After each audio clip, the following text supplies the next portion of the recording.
Hello, this is Rodney again, and today I want to speak to you about a valve. This is a 1-inch valve used in residential settings. This is really what ends up causing your sprinkler system to come on and water your yard.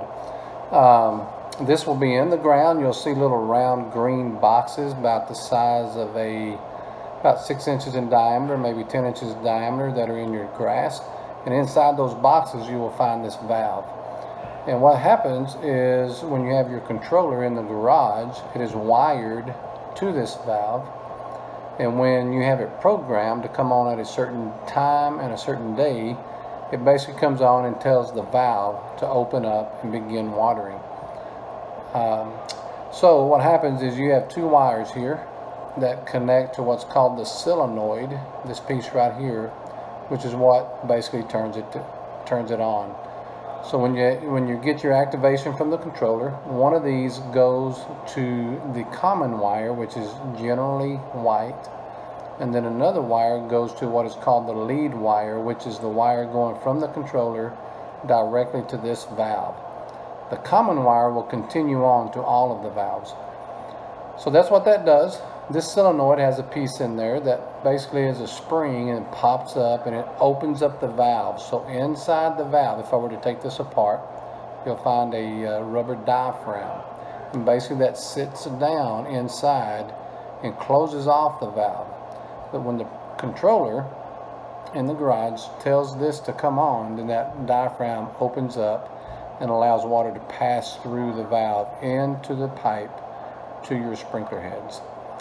And that's basically how that works. You will see a little screw right here on this particular valve. Not all of them have this. Some are a little bit different, but all should have the ability to manual on if you just wanted to. But you really want to be very careful. This comes off very easily, and you end up maybe losing it, and then you got a minor leak. That's your valve. You have the side with the little arrow that tells you what direction the water is going, if you can see that. So the pipe will come in this way from what's called the main line, and it will exit this side to your sprinkler heads.